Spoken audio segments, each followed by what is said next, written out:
Okay, welcome everybody to this episode of The Examined Life, Search for Meaning in the Modern World. My name is Nathan McCullough. I am the host today, and we have a very special guest with us, Dr. Filip Niklas. And if this is your first session of the podcast, you know that the Examined Life podcast is really my attempt to take big philosophical ideas and important ideas and figure out how we can use them to search for truth, search for meaning in our lives as we actually live them, right? So it's kind of an applied, a search for how we can apply the philosophy to living a life well lived. Socrates said thousands of years ago that the unexamined life is not worth living, and I take that very seriously. And so this series of talks and conversations is really an attempt to get a lot of different perspectives on the philosophical journey, what philosophy is, how we can apply it to life in meaningful ways, and how to think about what it means to be human and what it means to live, and how we can do that in meaningful, productive ways that allows us to live our best life. So today we have Dr. Filip Niklas, who got his Ph.D. at Warrick College, studying with the esteemed Steven Holgate, studying Hegel, and should I call you Filip or Dr. Niklas? Filip is good. Thank you. And Filip has worked on a number of conferences on Hegel at Warrick, and really kind of deep dives into the primary text and mining the actual primary texts, in an attempt to understand the text better, and also is a teacher at the Halkyon Online University. So for those of you who maybe you saw my conversation with Johannes, who is the founder of Halkyon, Filip is one of the teachers there. He's taught 2 courses on Hegel, one on what is philosophy, and is actually currently in the middle of teaching a course on the phenomenology of spirit, which I'm listening to the lectures for. Oh, there you go. And just before we jumped on, Dr. Niklas or Filip was sharing, really in the spirit of this podcast, how important it is that we, as philosophers or thinkers of philosophy, really think about how philosophy plays an important role in our own living of life. So, we're excited to have you on the podcast, Filip. And is there anything that you want to share about yourself, or that maybe I missed before we get started? Well, first of all, let me just say, Nathan, thanks so much for inviting me. It's a great pleasure to be here, and I really look forward to this dialogue we'll be having.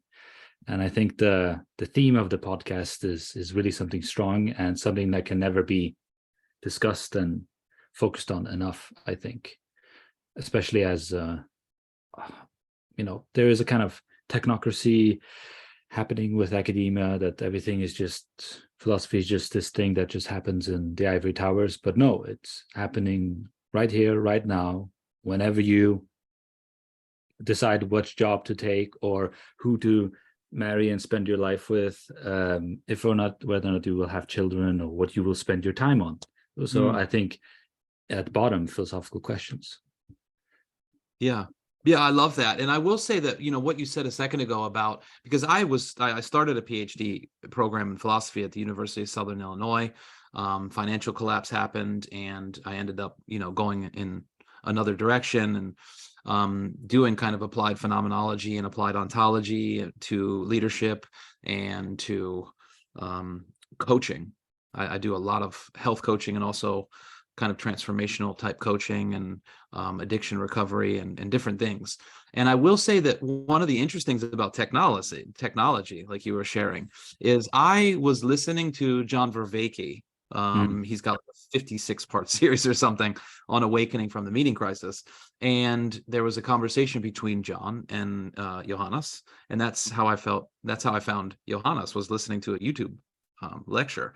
And then, from there found Halkyon, and that's how I got introduced to your work. And so there is something beautiful that's happening outside of academia that is very, I think, true to the philosophical practice of thinking with others. And John often talks about creating these opportunities for dialogos, right? I always think of Plato. I can't remember which dialogue it was in, but when he talks about rubbing sticks together, right? That truth or whatever is the fire that happens when you rub sticks together. And I think you just got to rub them long and hard. Yeah. Yeah. But I think there is something interesting happening on, let's say, YouTube and these kind of alternative meeting places where people are coming together and thinking. So with kind of all of that in the background, I'm interested to hear what philosophy means to you. Like, you have a course on called what is philosophy, right? So what is philosophy for Filip? Yeah, it's one of those questions you always get stumped at, because it's like when somebody asks you how you are, it's like something as simple as that should be straightforward. You can just go past it. But no, if you really stop and think about what's going on in such a question, it just marshals every ounce of your being in some sense. And so my response to this question is going to be kind of historical, because this is what I think right now, and that might change from in a few years' time. It probably has changed from a few years ago. But what is philosophy for me? A discipline of thinking where whatever you're thinking about, evaluating, you're trying to comprehend it, understand it on its own terms. And when I say this, you'll probably think that, well, all kinds of thinking do that. Engineering does that with bridges. Medicine does that with bodies, organic lives, and so on, right? So lots of all our sciences and forms of knowledge already do this kind of thing, is trying to think the matter in and for itself. Yes, that's true. This is the nature of knowledge. But what is the nature of knowledge? This form of thinking something in and for itself, how is that even possible? How can we think of that, right? That form in and of itself? And I think we can. That is what philosophy is kind of occupied with. So it's already born in a kind of meta sense of, stepping back from whatever situation you're in and thinking about, well, okay, where am I? What's going on with me? Why am I drawn by these desires, or pulled by this project, or find that interesting, or find this boring, or have apathy with my family, or whatever, right? So yeah, I think of it as a discipline of thinking, reflective mode, where you're looking at yourself from outside of yourself. Yeah, great. I love that.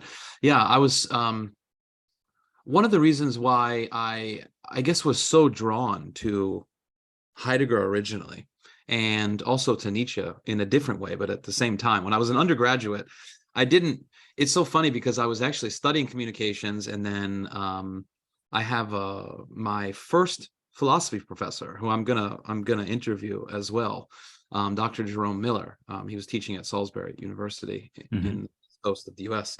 And I didn't do the traditional kind of like philosophy 101 and, kind of go into this kind of thinking where they talk about Plato and Aristotle and Kant and deontology and these different things.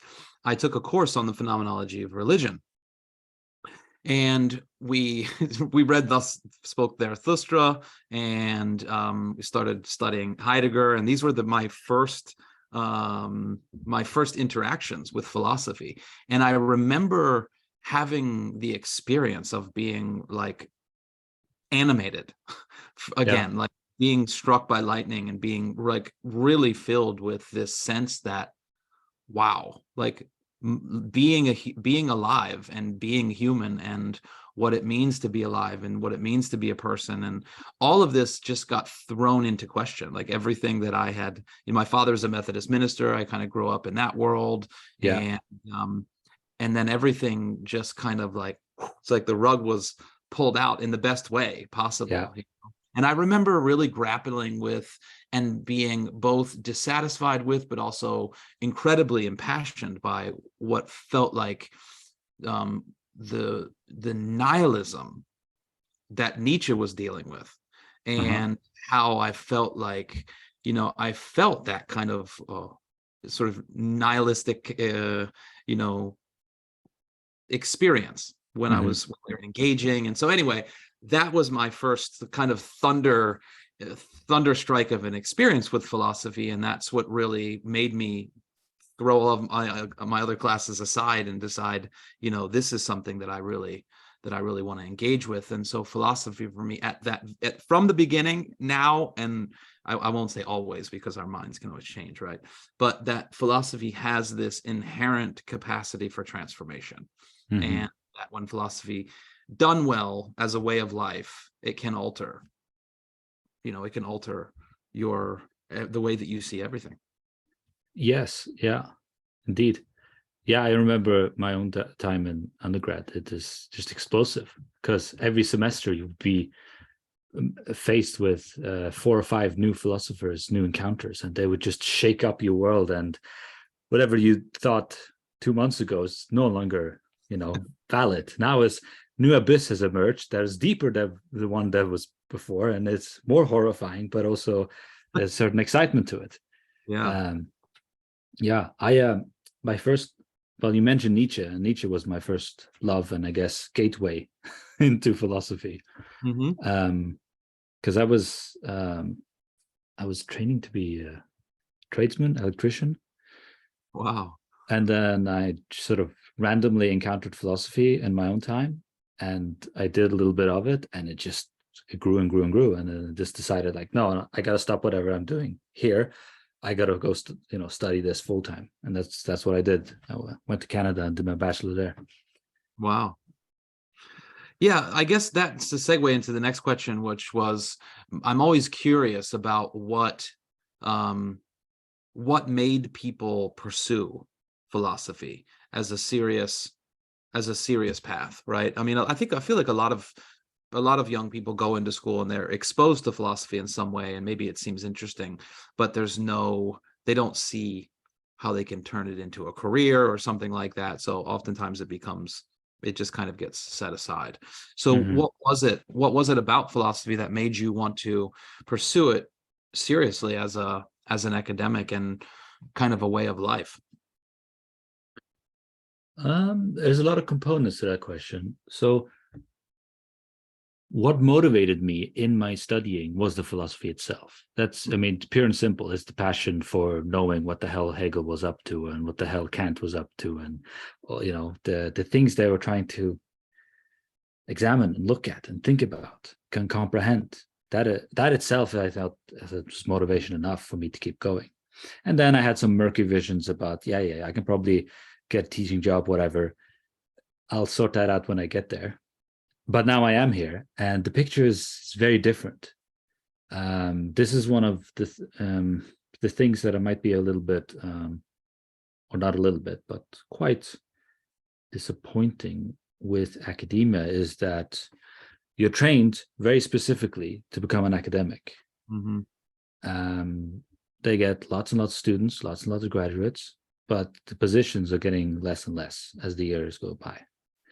So you talked about in your own time when you were studying, financial crisis just crashed your doctorate, right? And I think we're kind of maybe going into the same phase now where things are tightening up again, but that just shows how vulnerable the academic system really is. And so that's to say there isn't a lot of opportunities if you do philosophy as a degree, unless you're willing to get creative and put yourself out there in some ways. So a lot of the things you learn in philosophy, self-criticism, thinking logically, articulating yourself well, reading really precisely, writing precisely, those are like super useful skills that will aid you in a lot of different disciplines and situations. So you are trained and very valuable skill set. But it's just that you've been fed that the only thing you're good for is academic work, which kind of artificially shrinks your horizon when it really shouldn't. Philosophy should free your horizon. You should come out of philosophy thinking there's nothing in the world I can't do and cannot apply myself to, cannot apply my mind to, because what I apply my mind to is wherever some other mind has been, right? And so there's another mind. I can go there and understand that. I am a mind too, right? Einstein, Newton, there's nowhere you cannot go. So one thing that I think philosophy might need to get better at, and maybe people like you can help inspire this, is that have the courage to open up your horizon further and just step out and learn radically, right? So philosophy should just kind of give you that molding of your soul, I think. But as a way of life, no, I have a so excuse me.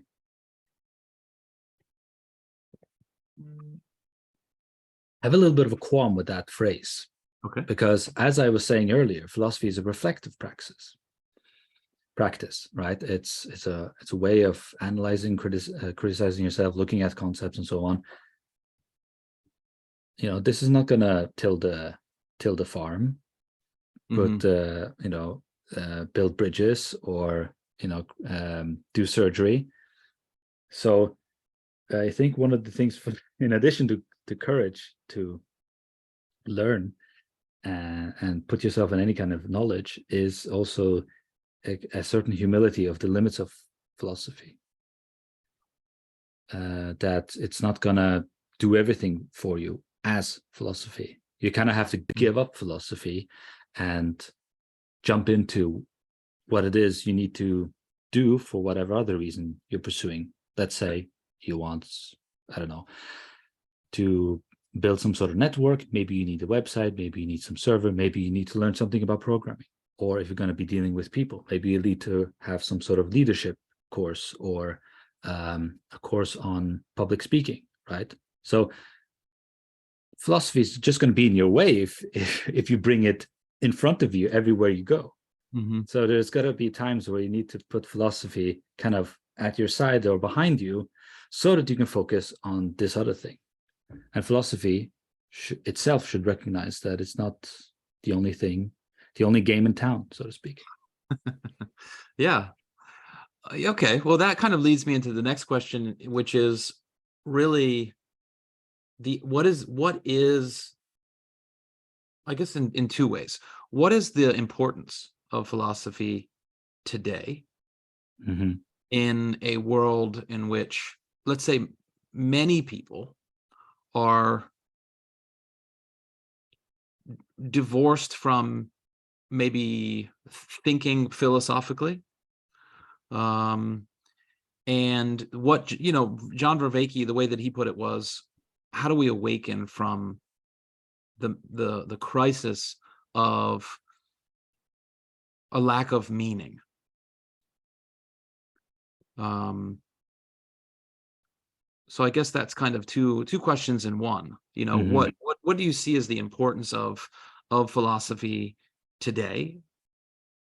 And maybe, I guess, in our everyday way of living, in our everyday lives. And how do you see it as a method for dealing with the meaning crisis, if you think that that's an actual thing? Yeah, those are great questions. I'll start with the last one. Okay. So I think every generation has its own meaning crisis, right? I think it's a fact of society, of people living in generations, that there's going to be some sort of meaning crisis, because we come into the world, especially a human world, that has customs, values, ways to do things, languages, traditions, etc., activities, right? That, yes, it's the production of human beings, but it wasn't us. We didn't do it.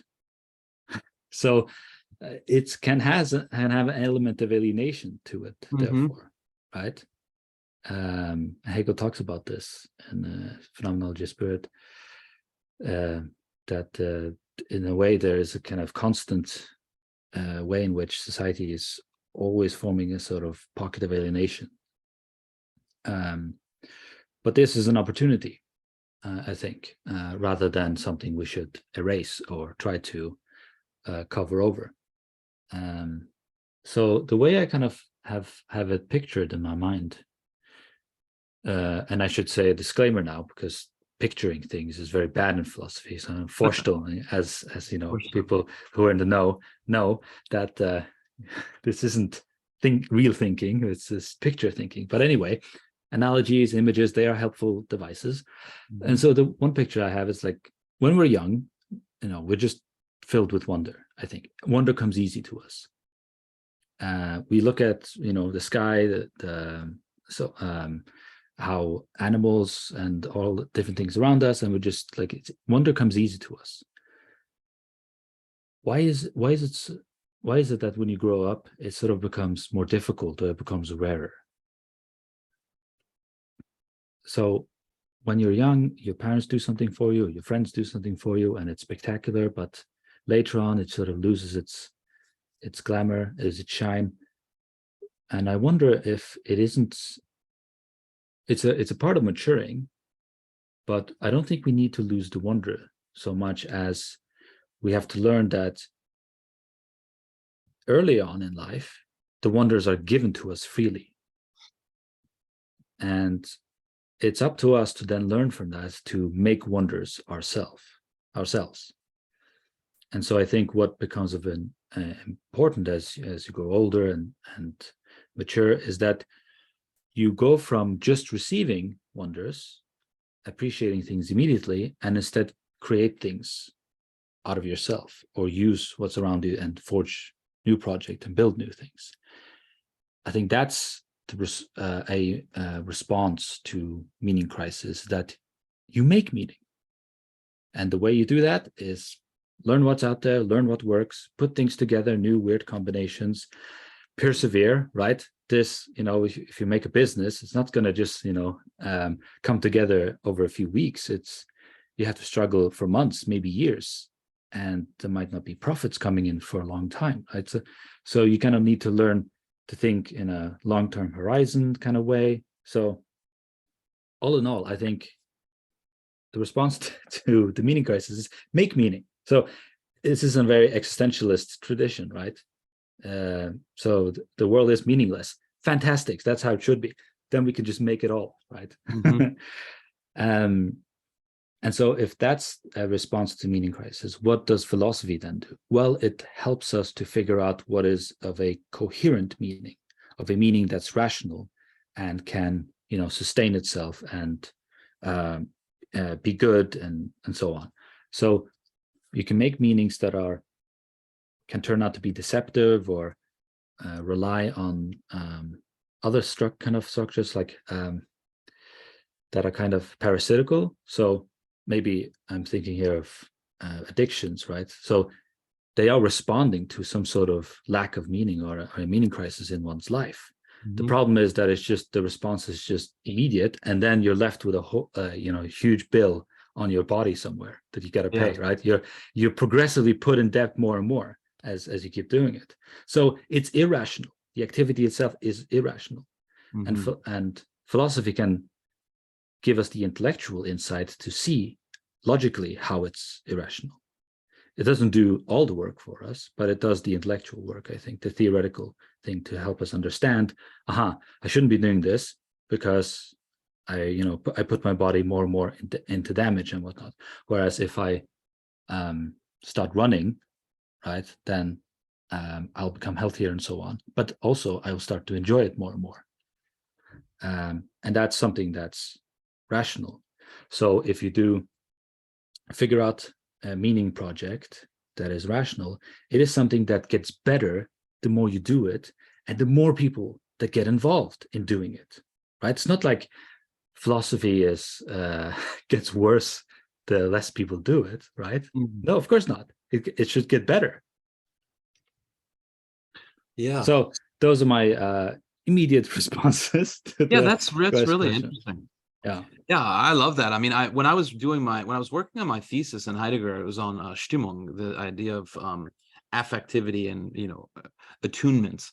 And Heidegger's idea that part of being a human being, the kind of beings that we are, he called Dasein, right? To get away from exactly, the picture kind of reification of being a rational animal or whatever. And along that thinking path, as Heidegger would call them, I did run into the idea from Aristotle that wonder is where all philosophical thinking begins. Mm-hmm. And it may not be where it ends, but that there is a, like you said, and it's interesting because in the plant medicine world, right? Mm-hmm. One of the because I'm quite interested in that. Why are people doing that? What is the effect that these types of plants and the experiences that people seem to have such a radical positive impact on things like addiction, depression, anxiety, things like this. And what you said is interesting, because what they found is that what a lot of these psychedelic compounds do is they return the brain to a place of openness. Mm-hmm. And they return some of the plasticity and return some of the wonder to life. And that as children, something that is natural, which is a fascination with everything and anything, and then as we grow up as adults, we understand what tables are, we understand what floors are for, we understand what stairs are for, and from there we understand what all of these things are for. Mm-hmm. We don't question these things anymore. They just become a rote way of dealing with the world. And so that becomes taken for granted. And then the sphere, I guess, of what is taken for granted becomes so wide that almost everything becomes taken for granted, and we don't question these things. Yeah. And there is a certain sense in which these psychedelics do kind of that thing as well, like what training yourself to think philosophically does, which is begin to don't take things for granted and investigate a little bit more and begin to cultivate, I guess, in that sense, a sense of wonder that maybe is not natural for an adult human like it is for a child. And in some way you become an adult, you become more mature by being able to be open and cultivate that sense of wonder. I never thought about that. So Yeah, you said that's pretty striking. that's interesting example you bring up. I can see how stimulating the brain certain ways might return you to a childish state, like not in a derogatory sense, right? Mm-hmm. In a state where you're kind of in wonder, as you were saying, or that wonder comes more easily. However, you're still relying on some sort of stimuli to do the work for you. And the whole point of adulthood and maturing and becoming free, I would argue, is that you learn to do this on your own means, not relying on certain stimuli or something outside of you, because then you are really a child and you're relying on some sort of parent out there to sort of sort you out and fix you. But I think the task is for you to learn that ability yourself, through yourself. Yeah. Yeah. It's interesting that you say that, because I think the value is, in some sense, having your whole world be ruptured Yeah. in a really positive way, and then having to think through and do that intellectual work. And, it brings me back to this division 2 of being in time, when Yeah. Heidegger talks about this phenomenology, or this phenomenon of anxiety, right? Uh-huh. And it's not the state of being agitated, and it's not some psychological state or anything like that, right? But he mentions this moment, this Augenblick, Yeah. which is a moment, it's kind of translated as a moment of vision. I don't know if that's a good translation or not, but it's kind of like when Paul was on the road to Damascus, right? And he had this moment where nothing changed, and yet everything changed. The way that things show up, the way that the world occurred, was transformed in the blink of an eye, right? In that moment. And Yeah, an epiphany. an epiphany, yeah, that kind of moment, Yeah. which has the capacity to radically alter everything, if you allow it, right? If you allow yourself to suffer that insight. Yeah, but I mean, once the insight has happened, can you really choose to ignore it at that point? Like, let me give you to use a different example. When you fall in love, can you just decide, I'm not interested? Or is it too late at that point? Like, damn it, my whole world is now turned upside down. Yeah. All these projects I had lined up and things that I wanted to do, doesn't matter anymore. Yeah, you can't unsee it. Yeah.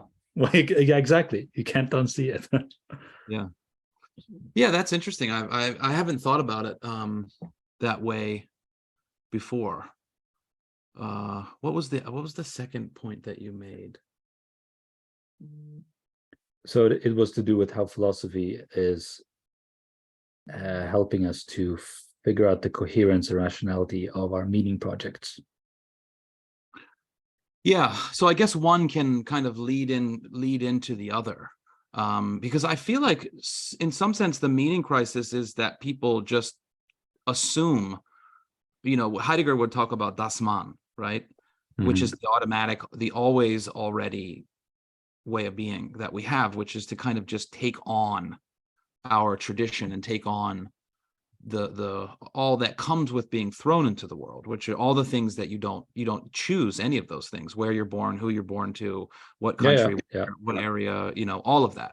And that there is, once you have this moment of vision, of this epiphany or whatever, now you do have, in some sense, a choice to then take that up and live from that insight, or have it kind of, in some sense, fade away and be covered up again by the discourse or the das Man, right? To kind of go back into that inauthentic way of living.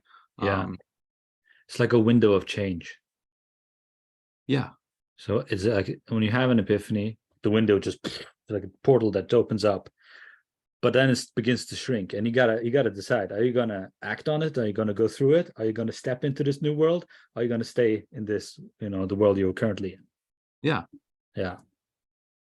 And I think that's, you mentioned the existential idea of making meaning, and as being a response to, let's say, the inherent non-givenness of meaning, or something like that. I guess that's a very Nietzschean idea. Or would Hegel say the same thing? Well, no, Hegel doesn't really speak of things in those terms. So,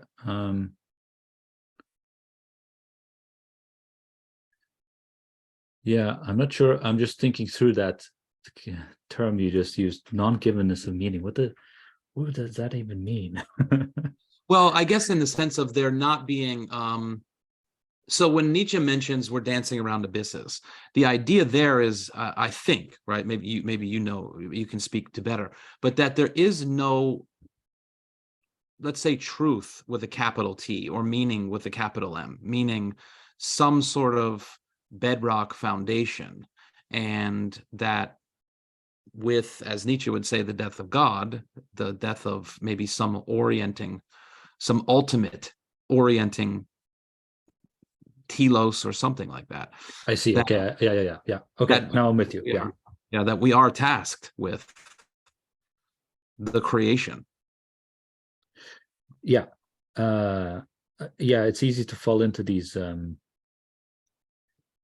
ideals or ideas where there is some sort of, big meaning behind everything or at the end of everything, right? But those I would think of as thinking of meaning in a particular sense, Mm-hmm. whereas what I see philosophers interested in isn't particular meanings here and there, because you can have your state made and organized according to communism, according to capitalism. For philosophy, these aren't the most pertinent questions. Yes, they are important, but those are further downstream. We want to get to the fountainhead where it sort of begins, and that is with, well, how does any meaning come about in the first place? How is meaning made? How is meaning recognized, acknowledged? How it, and I think lots of philosophers have accounts and arguments about how we should think about that level of things, which is kind of how it all begins or is always happening all around us, because we're constantly making meaning and judging according to various different criteria and so on and so forth. Mm-hmm. So all that to say is that almost no philosopher takes there to be a particular telos, end goal, big meaning, big truth, well, except insofar as it's the truth or meaning that considers all meanings. Mm-hmm. So the universal, in other words. And when you say universal in that sense, what do you mean by that?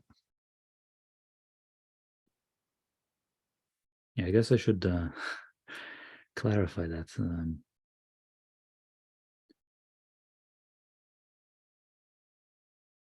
So what isn't restricted to any particular mode of being, whether that is spatial or temporal. So what's universal? We're thinking here in terms of, I don't know, truth or meaning or the mind or thinking, all right? And so on. We're not interested in particular thoughts. We're interested in how thinking as such works. What's the form of thinking? Mm-hmm. Now, there's a trick to this, because insofar as you start thinking about thinking, you're already particularizing it. Right. And so, well, hang on. We've just moved from the universal to the particular. That's just happened. How do we then start making sense of this, right? And philosophers pick up on those subtleties. Mm-hmm. So what is in that sense, there you have, let's say, the Kantian sense of the a priori. Yes. And Heidegger will pick up on this in Being and Time and take it out of the logical sense, I think. Yeah. And so the a priori is what he calls these ontological structures. Yeah. Say time. And for example, he says that Dasein, the kind of being that we have, what is universal is that we're always already thrown into the world. Mm-hmm. And that because of the kind of temporality that is built into the kind of beings that we are, we're always in some sense taking our past and living into the future. So there's no separation between, in that sense, past, future, present. Yeah. But we're always finding ourselves in the midst of, let's say, the particular sense of meaning, where things are hanging together and they have significance in a very specific way based on this kind of being thrown into the world. Yeah. And then we have to figure out kind of how to deal with that. And we do that by this projection of meaning, and that this is he kind of moves away from this later, right? But at least Being in Time, this is an ontological structure that is something that is shared between all types of, kinds of beings like we are. This is the philosophical contention, because you are using very specific terms about something that is essentially universal and general. How can that be? Maybe there should be other specific terms used in that context. You were saying we're always so and so, always XYZ. This is kind of how philosophers discuss with one another and figure out, well, is it the case that we're always so and so, like you say? Maybe we're always so and so instead, right? So saying that we're always so and so is not as obvious, and it's not as certain, because it relies on the philosopher's argument and how they make their case. Because the way that it might be read is that it is just a matter of fact, but it isn't a matter of fact. It is something discovered in thought. And so how is it that something discovered in thought can become a certainty as a matter of fact, even though it had to be developed in thought in order for us to come to know it? You see what I mean? Yeah. Right? So yeah, it's interesting that you say that, because even Heidegger kind of gives, I don't want to say he gives up on the project and being in time, but there is a sense in which that which was posited with such certainty, in his later thinking, he doesn't speak in the same way. Now, whether that means he changed his mind about that or not, if it was a universal structure, I guess it's difficult to change your mind about, something that is genuinely universal in that sense. Yeah, but I don't think it needs to become like completely discarded. It can turn into, this is, I think, the genius of Hegel, is that we don't need to discard anything. We just need to figure out the proper ordering and the proper priority of things, and how things are just nested within one another. And so Heidegger might just nest whatever it is in being in time, and then pick it up into a different project, which became whatever he was interested in later in life, right? Yeah. So you don't need to think of it as canceling out or discarding or becoming outdated. It just becomes filled out with something else, right? Yeah, I think that's actually very true. I mean, I do think as after being in time, Heidegger had an insight there where being itself both kind of reveals and unconceals itself in this moment. And I think it's almost like he started with the kind of beings that we have to understand how we understand, and then later on actually started moving back, behind the givenness of our own phenomenological experience and what's in behind that. And later he talks about, how being actually gives man in that sense. And I think that's, there's kind of a deepening, going back into a more fundamental, at least an understanding of how meaning in that, I guess, in a more universal sense, is given. Yeah. And I think that's a more coherent way of making a philosophical argument, because if you're going to be arguing as a philosopher, you need to motivate people somehow, right? How do you, as man or woman down the street, and you want to tell them about this philosophical idea, you can't just spout jargon at them, right? That's not how Socrates did it. And exactly. he probably figured that out from his own experience. He can't just give people definitions. No, he figures out, okay, what it is you think you know. Let's establish some common points, right? And then he sort of weaves this thread, but he has them go make that thread, right? Or unravel that thread. And then suddenly he points out something, and they cannot but see it, because they've put it there themselves. They saw it for themselves, yeah.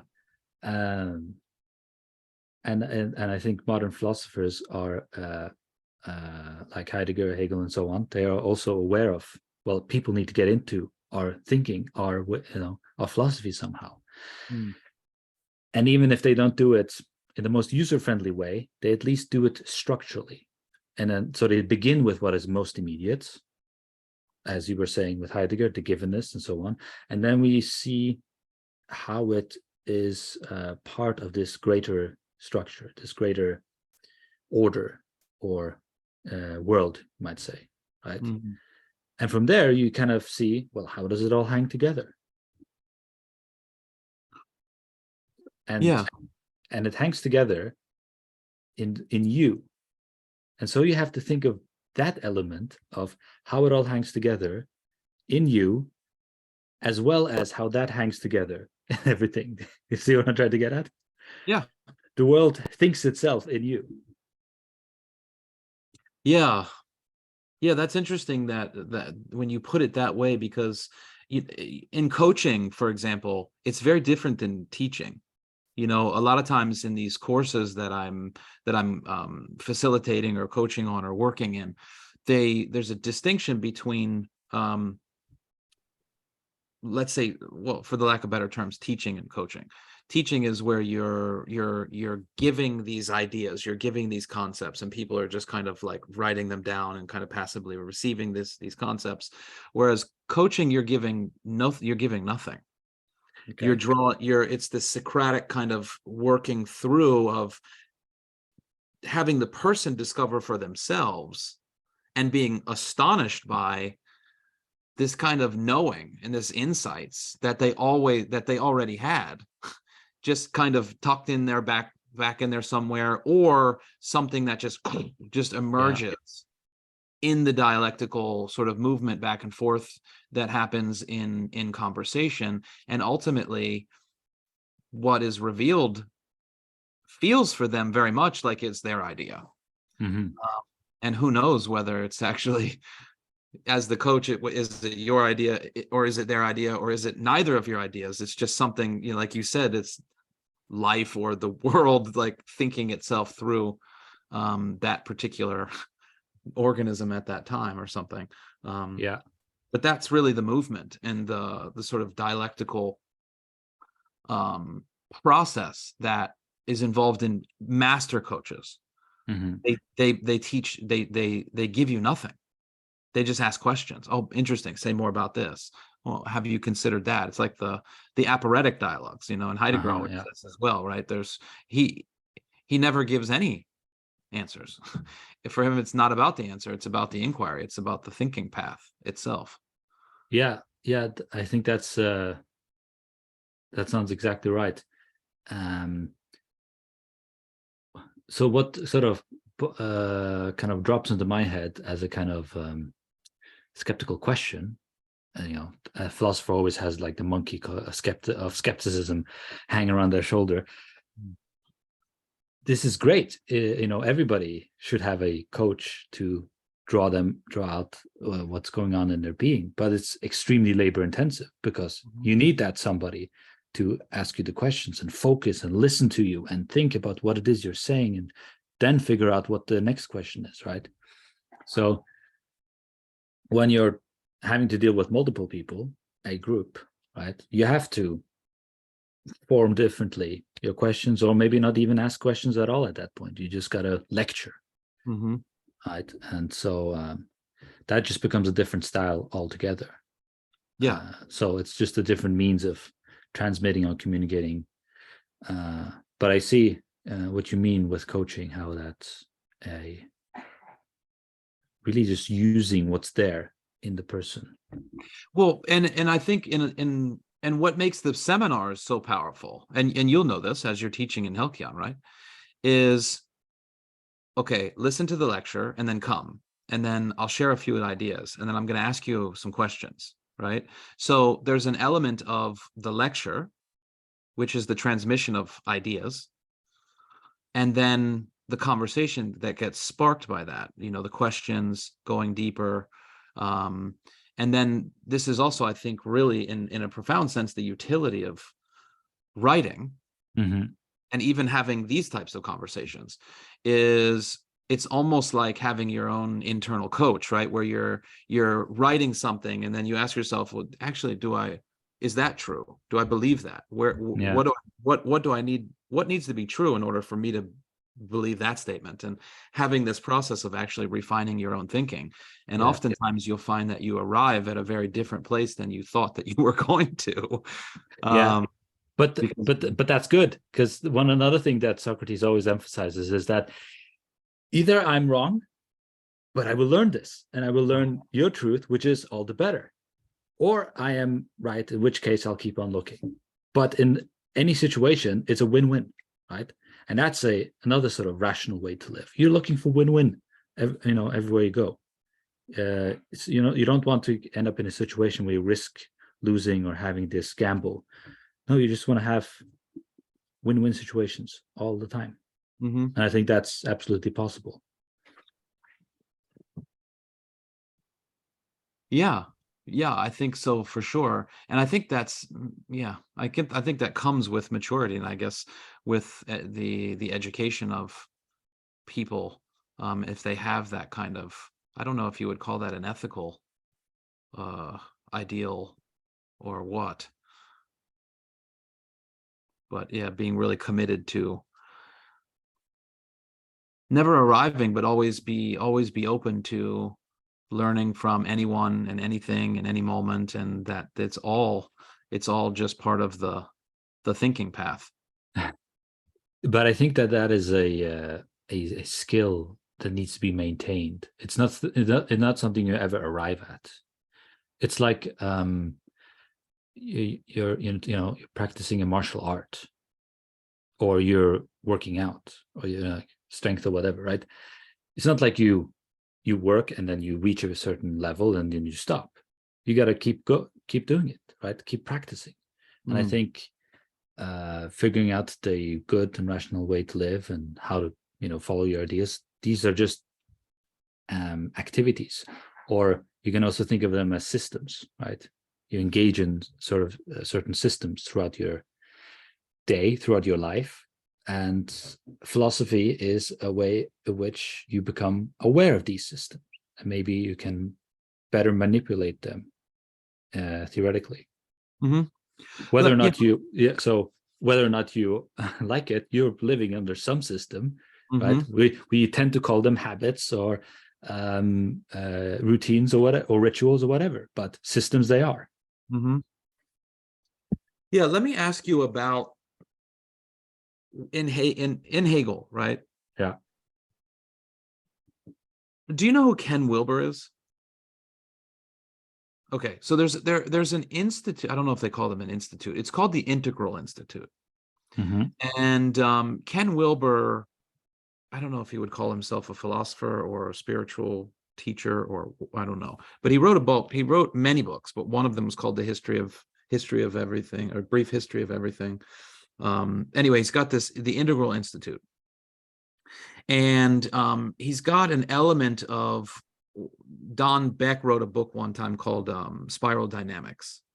And this idea that he color codes the evolution of human psychology in some sense, right? So, and the red is this kind of very nasty, brutish, tribal mentality where it's very ego driven, and it's all about acute, like, I'm going to get more things, and it kind of has kind of tribal impact. And then as time goes on, it evolves into orange, which is it didn't get rid of red, but it kind of integrated it in a way and kind of moved up to the next level, where it's still very ego oriented, but they understand the utility of peace, let's say, and that if everybody's just warring all the time, it just leads to a very short, nasty kind of life where it's all about the pursuit of power, things like that.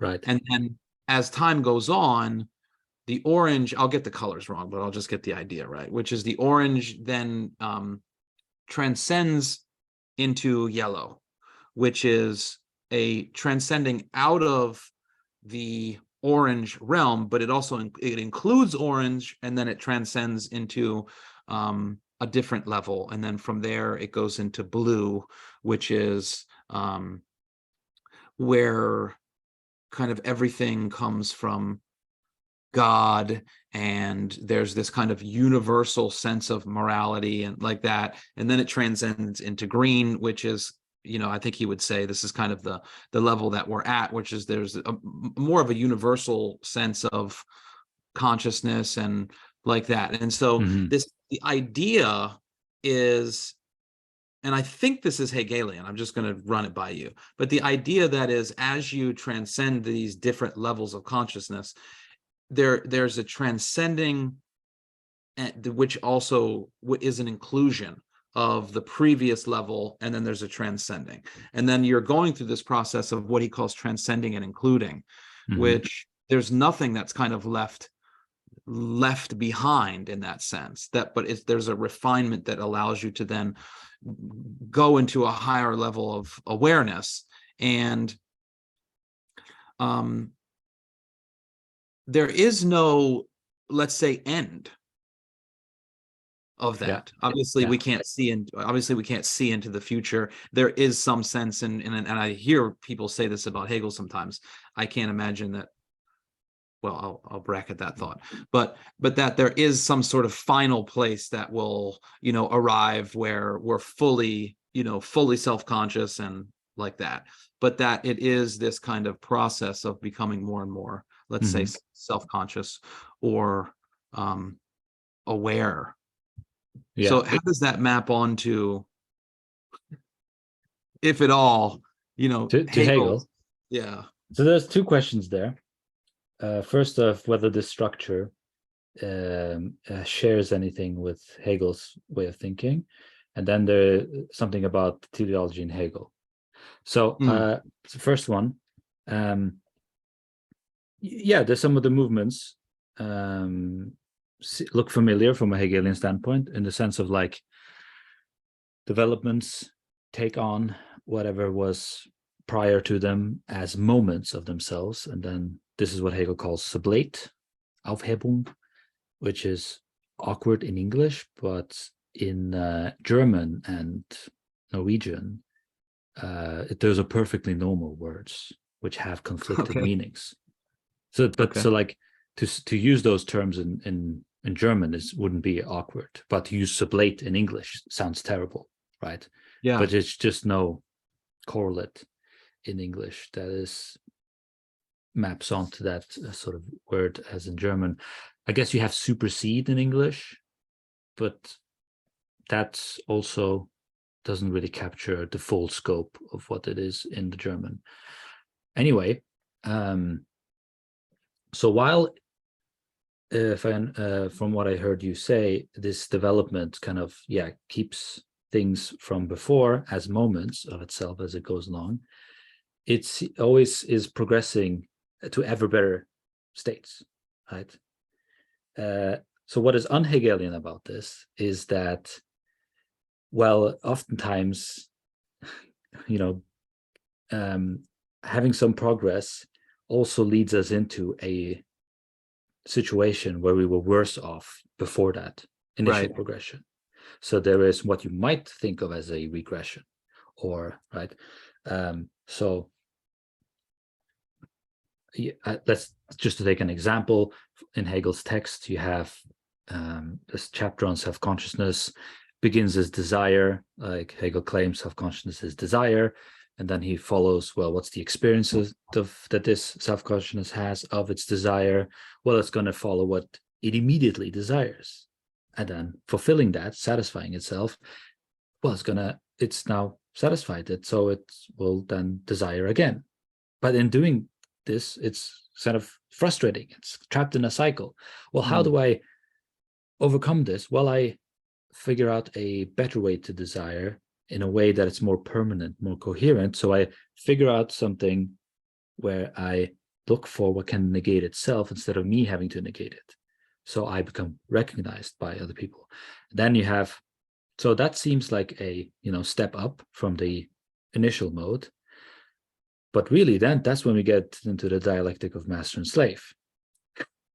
So that doesn't seem like a good outcome. Later on in the book, Hegel is going to talk about what he calls spirit, which just means you can think of as human-minded activity, which is the kind of stuff people do together. There too, it begins with what he calls ethical life, the sort of bond people have to one another that is familial or part of the group they belong with and so on. But later on, we will get to development of absolute freedom, which then develops into terror. So there are these, it seems like for Hegel, the development goes like up and then crashes down, and it crashes, below the point where it started. And then it climbs up again, and then it crashes again further down. So it's like something lives inside of the human being that it doesn't yet understand, and it doesn't kind of know the limits of its own scope of evil. And so for me, that Hegel's philosophy, his way of thinking about development, is more honest in the sense that it makes better sense of our history, which seems to take on this kind of shape of, things go better and then it crashes down, right? Just look at what happened the last centuries. I mean, that was the most terrifying and bloodiest things human beings have done to one another, right? So Hegel kind of gives us a very sobering account of our own optimism, and right, it's when we are at our most optimistic and idealistic that we should be most on our guard. That's interesting that you say that, because in the world of I mentioned earlier addiction and recovery, and how the philosophical work that I've done over the last decade has informed my work in that field. And it is one of the primary things that we find is that when things are going really, really well, this is when people are at the most risk for relapse or something like that, because there's a complete forgottenness of the terror that was there before, and it's almost like people forget that even happened. It is those moments where it seems like it's bad, because it's like, okay, I've now reverted to this this unenlightened way of being, but ultimately related to in the right way. It's also what a springboard, and it allows for a much deeper movement after that, if you can really recognize it's a very humbling kind of experience when you think you've transcended something, and then there's this moment where you realize, oh shit, I haven't, and great if you can get yourself into this place, like, great, okay, there's more work, let's dive back in and go deeper, and then dig a deeper trench. But I think that's interesting, because even in that movement that I was saying, I guess what you were saying is on Hegelian in some sense about it, is because it seems to be like a linear path towards perfection in some sense. And I do think that if I understand the integral method and even the spiral dynamics, and I may not understand it fully, but just as a heuristic to kind of understand, there is a sense in which, like, when you get to green, which is very kind of hippie-ish, kind of loving the environment and things like that, right, it seems like an ideal until you realize that there's something very missing at that level of awareness. And I think that what's playing out in at least in the US at the moment, there's like this movement towards understanding, let's say, the equality of all people, which was immediately met with total division and like more violence, more separation, more like the whole progressive idea was then under attack. And it's like it almost occurs like now we're back in the red, where it's like, it's there. But I think the insight is that that red was never gone. It's still there in the green. It just hasn't, it hasn't been maybe fully integrated in some way or something. And that the movement to the next level is, maybe it's the movement to the next level is actually facilitated by where you find yourself in a limit situation or a failing of some sense, which might feel like a reversion to uncultivated way of thinking or something, which then allows for the next leap in consciousness. I don't know. It's interesting you mention equality in that situation. It made me think of Marx and his critique of equality in the Goethe program, where he talks about how equality is generates inequality because it posits everything or everyone is equal, but everybody is not equal. So you're actually enhancing the difference with positing everything as everyone is equal. So he calls it the bourgeois category, and he's very unhappy about it. He doesn't think this is sustainable in a sense.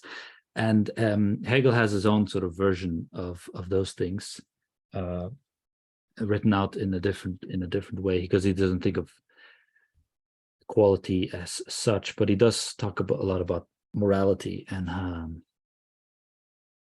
oh yes, I didn't really respond to that theological question, but then let me weave that in this time. Okay. So Hegel is not a utopian thinker. He doesn't think that we reach a state that is just, perfection.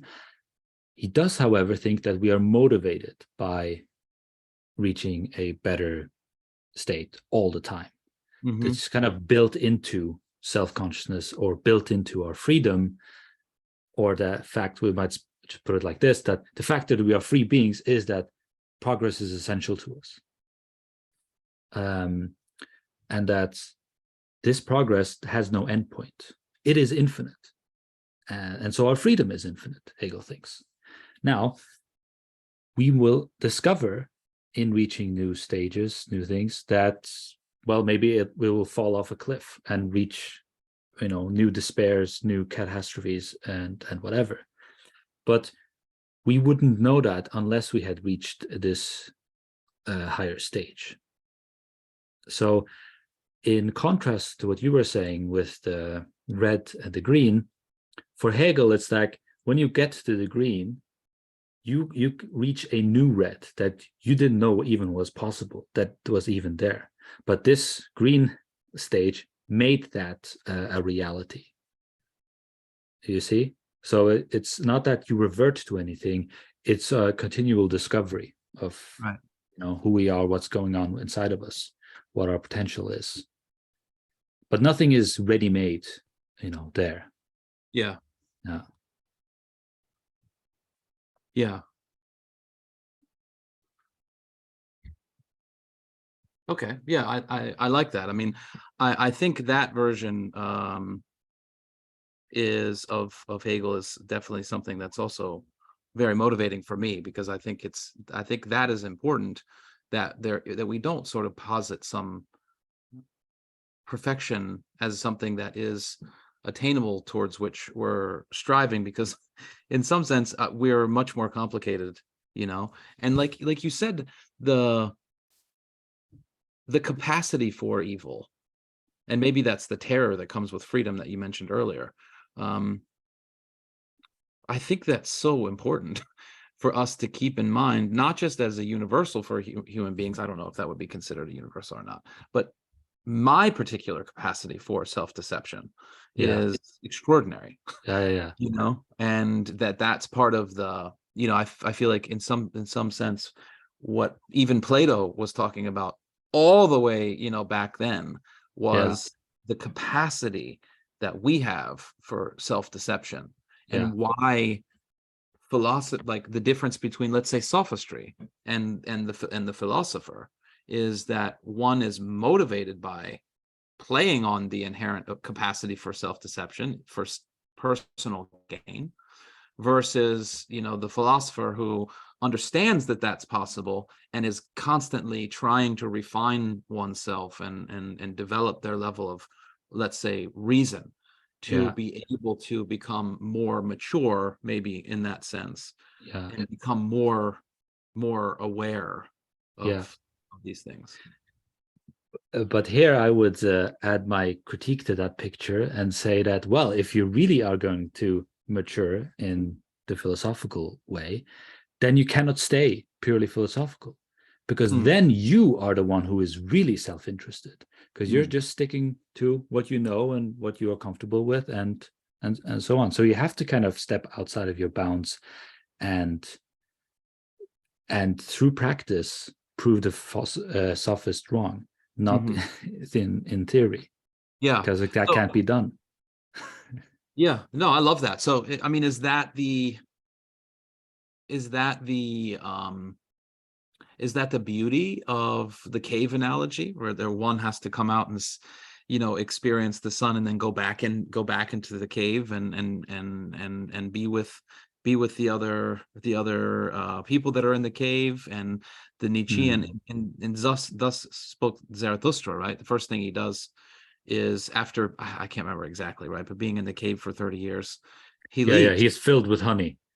He just can't stand it anymore. He just wants to, share it. He wants to pour it out of himself to people. So he goes down the mountain, and he goes into a town, and nobody wants to listen to him. And he picks up a corpse, I think, if I remember correctly. Begins at its dead weight.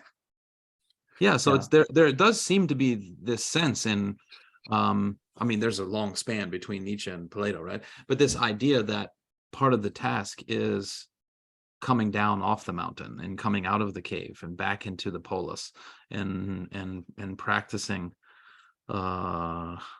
these ideas, not just for their own sake, but actually for the betterment of humanity, or some being a gadfly, or I don't know, something along those lines. Yeah, I think it's kind of it's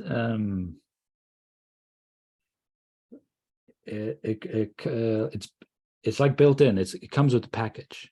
Okay, you want enlightenment, you got to spread it. It's something, when you have an experience with the truth, or have an epiphany, or have insight, you'll be like, oh my God, holy shit, I see this, right? Wow, this is beautiful, this is wonderful, this is ecstatic. How can I just keep this to myself? It just violates the thing you're experiencing to keep it for yourself, because it's opened itself to you, and darn it, you're gonna make it open to others as well, right? Because it's a wonderful experience. So it seems like it comes with the epiphany, with the insight, with the philosophical truth, that you then try to convey it to others, to spread it around.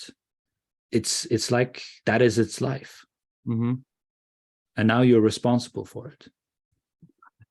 Right? So it's you have no choice but to go down that cave, and sit with the others. I think that's right. And it's not because you have to, it's because you want to. Right. It's like an urge that it's not it's almost not yours. There's almost like a I don't know if divine is the right word, but there's some sort of calling. Yeah, it's a higher calling. Yeah. A kind of commandment. And you obey happily, because why would I do anything else? This is serving my interests perfectly. To do this, right? And so go on. No, I was going to ask. So you mentioned earlier about spirit in Hegel. Yeah. Is that somehow tied into this as well? Like is the spirit that in the Hegelian sense, is that some sort of shared experience, or what? Would that be part of that? Yeah. So another kind of translation issue.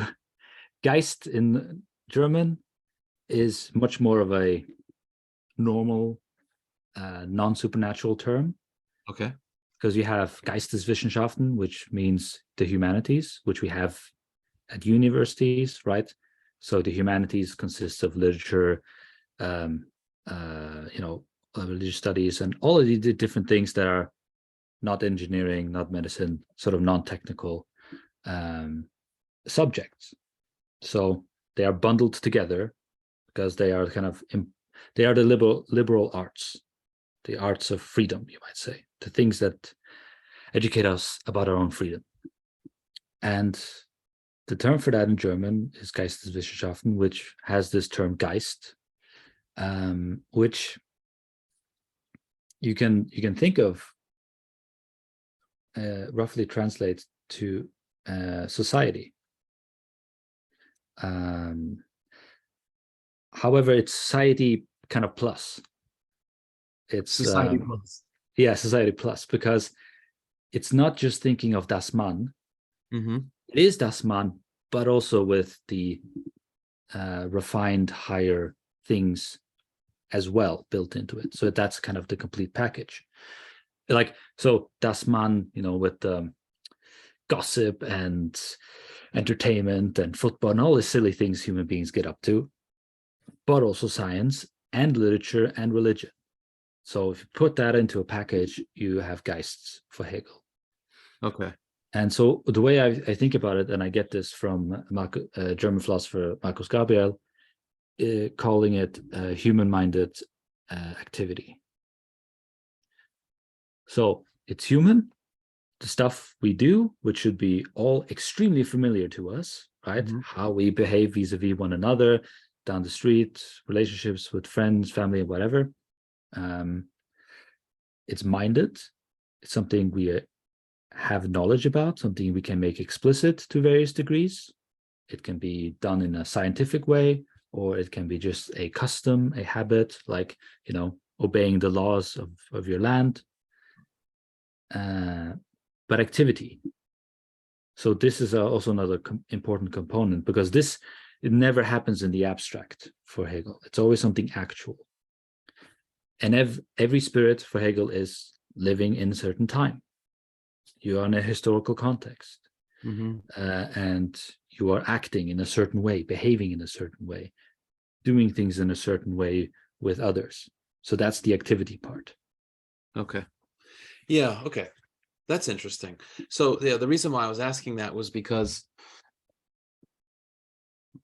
let's say, the calling or almost the demand of, let's say, enlightenment or awareness is kind of bringing it to the rest of the humans that are doing the minded activities that we're all in together.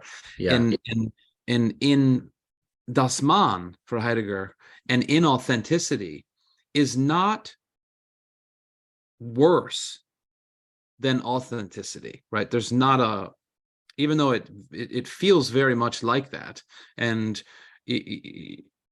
the average everyday way of being, let's say, that is part of Das Mann, which means the they self, which is the average everyday self, where mm-hmm. I guess people are in some sense indistinguishable. It's all these shared practices is another way of maybe thinking about it. Shared way of thinking, shared way of speaking, shared practices that allow for human interaction and for things to go on. And right.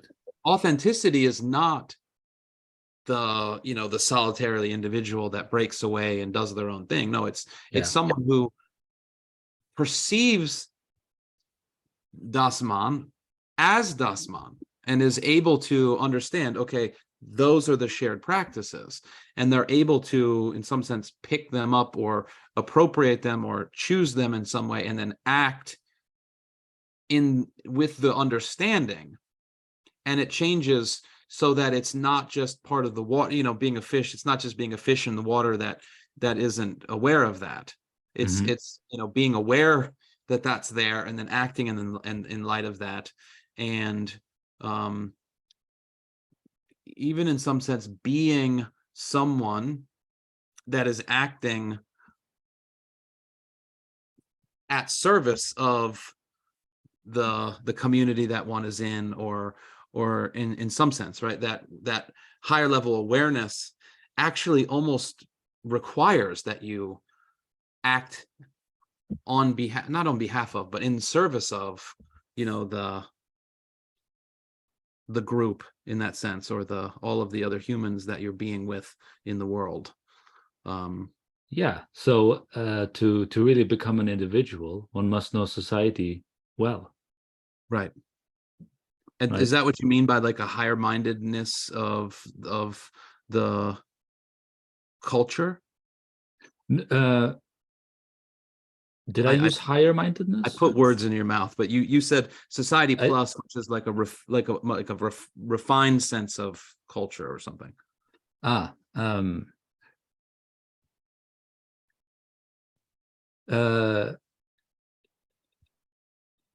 sure.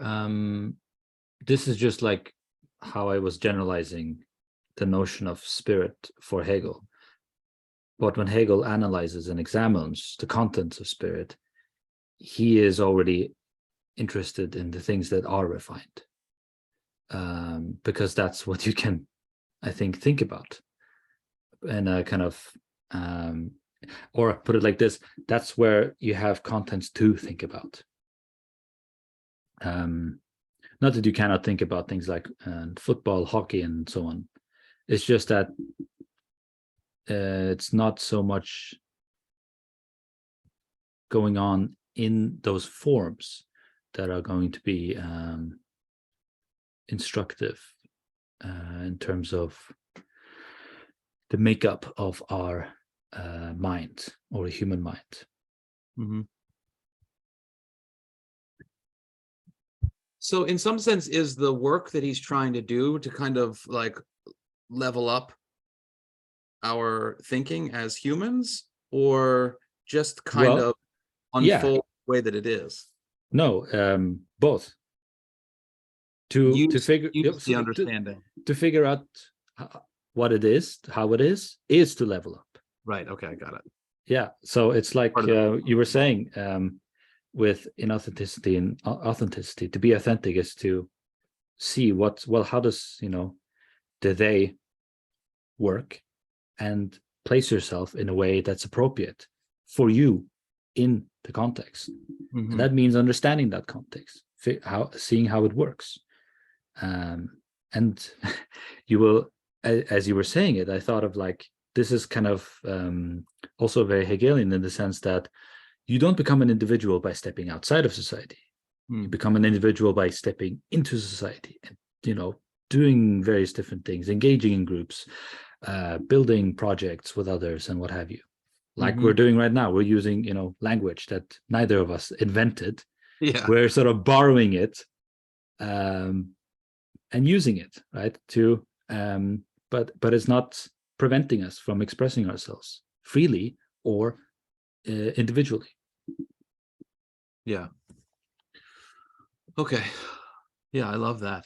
I guess to add to that, isn't that like what an entrepreneur is figuring out what works in society and what yet doesn't, and seeing possibilities of what might work in society and context, and then trying to make that happen, make that a reality.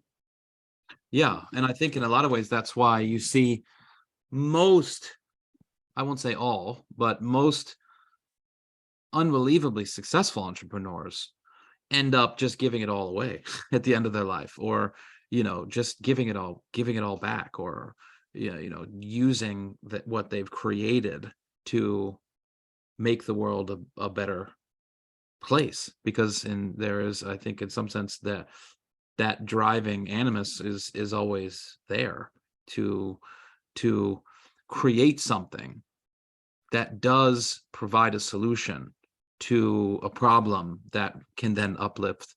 That's not that, I don't want to idealize all entrepreneurs, but the ones that end up having the enormous amounts of success, whether you're talking about I don't know what Elon's doing, but people like Richard Branson and things like that, they amass these unbelievable amounts of wealth and power, and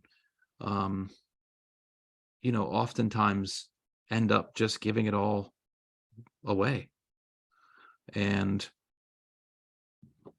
I think that's part of the motivation. Yeah, I'm thinking of Warren Buffett. Yeah. Right, somebody who, but I think he gives away in two respects, right? The first respect is the capital, the money he's made. He pledged that to charity and so on. That's all well and good, but the second thing he gives, which I think is maybe even more valuable, is his own practice, his own Right. ethics, his own conduct, how he lives, how he values, how he thinks. That's, I think, real the real value of that Warren Buffett gives to the world. Because if you can tap into that and just learn, I don't know, 2% of that, of what he's up to, how much more can you improve your life in terms of how you go about having your dealings, right? And like, I don't know if you know another kind of investor, Monish Pobrai, right? Mm. He talks always about cloning. Be a shameless cloner. If somebody has a good idea, just take it on board. Just take it, right? Copy it, clone it. Don't worry about taking credit or giving credit or whatever. Just figure out what works and do it. Yeah.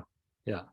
Yeah. Tony Robbins always says success leaves clues, and just go, most of and he says the same thing, that most of these insanely successful people, they write a manual on exactly how they got where they did, so that can live on after them, and that people can take whatever they can from that and apply it to their own life. Yeah. And why do they write that manual if they have it so great, right? If they have success, well, as the person who escaped Plato's cave, right, they're drawn back into it, as these successful people are writing the manuals. Because I think this is something in the intellectual reward and the delights in the concept of what you're doing that is just infinitely more valuable than the wealth itself or the power you get to experience. The idea itself of what it is you've done, because that's really you in a more fundamental level of identity, right? And if you can write a book about that, I mean, that brings it out much more than these other things, which are just really just reflections of your success. The book is the idea itself. yeah. And I think if you have, let's say, I don't want to say mature, but if you have a sense of finitude that's sufficiently deep, you understand that this is just a blip of time, and yeah, who knows, thousands and millions of years from now, but that there might be something in your contribution that can impact,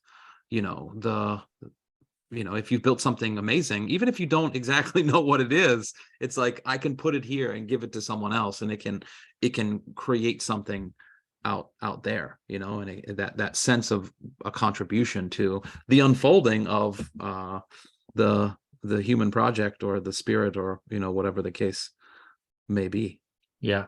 And that's kind of like how if you got a passion, if you got an interest that's kind of satisfies you deeply on an intellectual level, you're gonna have much less trouble in life, because boredom solved, never going to be bored, right? Because this thing is infinite. We can keep on working at it and thinking about it and making it better. Also, you mentioned something you said made me think about, I think it was Chris Rock. Temporality is different for whether you have a job or a career. If you have a job, it's too many hours in the day. You can't just, things go slow. But if you have a career, it's just like, there's not enough hours in the day, right? I got to work on my project. You keep thinking, and like, you really feel finitude there. Yeah. But it's not finitude itself that is doing that is the kind of differentiating factor between these two, because it's equally there for both of them. It's whether or not they have the insight, the sort of the understanding, the comprehension, the intellectual drive to create, to I don't know, to do the thing, right? I think that makes all the difference. Yeah, 100%. Yeah, that's interesting. Chris Rock's doing phenomenology and ontology there, like distinguishing the. You should invite him on the show. Yeah, I'd love to have him. I'd love to have him on. Speaking of that, I have we're gonna have to wrap up here in a little while, but I have a couple of questions about. So the course that you're teaching now, Yeah. so it's on Hegel's phenomenology of spirit, right? Now, so much of the work that I have been doing for the last 10 years is based in a very specific, is that the right way to put it? It's based on an approach, I guess, a phenomenological approach. And it seems that Hegel is using a different, so phenomenology in the phenomenology of spirit seems to be a different thing. So I don't know if you can speak to, let's say, there you have the Husserlian, and then you have the Heideggerian approach to phenomenology, which Husserl thought was going to be the same, and then turned out being something drastically different. And part of why I am so inspired by Heidegger's work, and I think the importance of him as a thinker, is, for example, a friend of mine is a teacher at one of the university in Wisconsin, and he does applied phenomenology and teaches phenomenology to nurses and doctors, such that in their practice they are constantly in the world, let's say, of the person that they're interacting with. So they're constantly being with the humanity of the person that they're interacting with. So they're the kind of this phenomenological approach to nursing, let's say, is one in which you're intimately connected to the finitude and to the situatedness of the human being that you're interacting with, versus the, let's say, the knowledge and the understanding that I have as a nurse or as a doctor that I'm just applying in this situation to this, body that has a mind, I don't know, nameless person or whatever. And so the impact of the phenomenological ontological approach has, I think, very wide implications in lots of different fields. So I'm very interested in phenomenology, but it seems like Hegel's using that in a different way. I don't know if you can speak to that. What we know as phenomenology, the tradition that kind of started with Husserl, is a little bit different from what Hegel is up to. I would say that they kind of share a lot of the same stem, but I think Hegel takes phenomenology from Fichte, who takes it in turn from Kant. Kant is the one who really introduces the terms phenomena and noumena, I think, in the sense that they become, philosophical currency. So you have philosophers who kind of rescue terms and concepts and put them into circulation. So Kant is the one who does that with those terms. And what I see as a kind of huge contribution to Kant is that we should pay attention to illusions. We should pay attention to how things go wrong.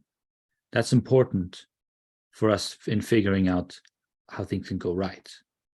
We shouldn't just bracket them, what is error, into a box and have nothing to do with it, right? Clinically stay away from it.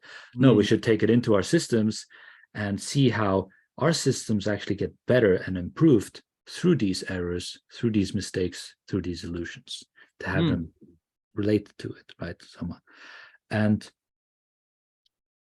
so, I see that Hegel just builds on that phenomenology as Kant started it. He, however, with Kant, you have phenomena and noumena. You have them side by side. And noumena, you might know, is what you cannot know anything about. Right. And then when Hegel comes on the scene, basically, okay, Kant, if you have this thing we cannot know anything about, why even talk about it? Let's just forget about it and just stick with the stuff we can know something about. And what can we know immediately? What do we think we can know immediately? Well, it's what's sensuously certain, right? What is here now, this, right? And that's kind of the project of Hegel's phenomenology of spirit, is to unpack these certainties and show that, well, what we thought was, what we thought we were absolutely certain about, turns out we're not so certain about anymore. Mm. And Hegel does this in a similar Socratic way, in the sense that he tries to do this internally, imminently, not to bring in stuff from the outside and point fingers, but say, okay, you suppose this, let's just work from that supposition. Let's work with what you think is the truth and see where that leads us. And so the whole book then gets us to the logic of how spirit appears, which is the human world. And how the human world appears, well, it is through humans acting with one another. And what we tend to do is we build, legal states, in organizations, institutions, culture, wealth, right? We build all these things together. And yet, those things also seem to take a life of their own. Suddenly, we're roped into this all-consuming matter that now everybody needs to believe in freedom, or believe in the state, or believe in XYZ, right? So these are all sort of structures that can happen in the context of spirit, which do appear to us. Okay. So it's actually probably closer than I had anticipated. I mean, the idea of Husserl says to the things themselves. So it's allowing something to emerge from itself, and not bringing things to it, but allowing it to reveal itself to you in some way by investigating. Yeah, having it emerge from the investigation, I guess, itself. Yes, and with Heidegger, right? Well, what is it? What is such a thing for whom there is such a thing that it goes to the thing itself? Dasein, right? Mm-hmm. The being for whom being is a question. And Dasein is in the context of Das Man, and so on and so forth. Right? Yeah. So we're constantly unfolding, So philosophy is just like a giant onion. Yeah. It makes you cry. Absolutely. But it's got lots and lots of layers. Yeah.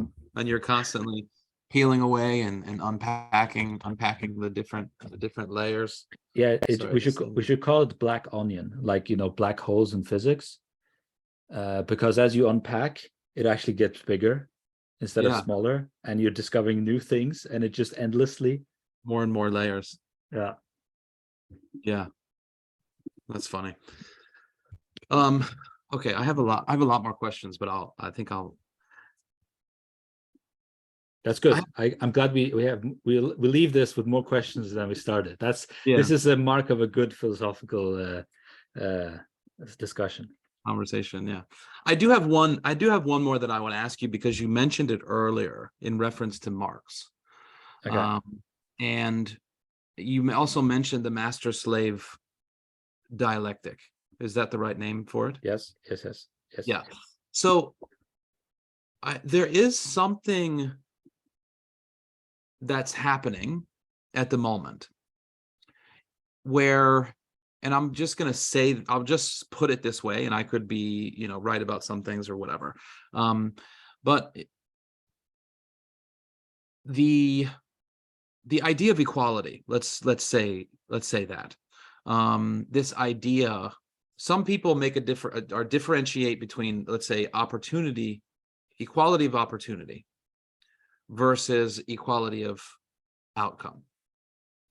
And one being the equality of opportunity, understanding that we are not all equal, and that what we're striving for is to create let's say, a political situation, an economic situation, a culture, if you will, that allows people to evolve and pull themselves up from their bootstraps, to use an American phrase, right? This kind of entrepreneurial spirit where people can through effort and application and action improve the quality of their life, versus this attainment of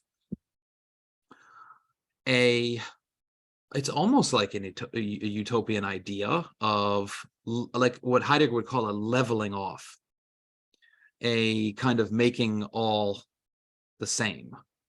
And there does seem to be this movement, which if you listen to, for example, like Jordan Peterson and different people, they'll say that this is a Marxist application into like critical theory, where the idea is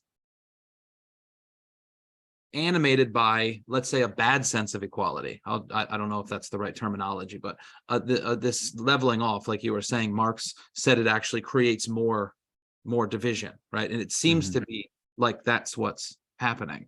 And built into that is this idea that if you have, let's say, an oppressed class or an oppressed kind of type of person, that the ultimate goal is the subversion of whatever that situation is, and that the goal and the way that you would do that, obviously, is, well, I shouldn't say obviously, but tearing down whatever the current power structure is so that you can invert that power structure in some way.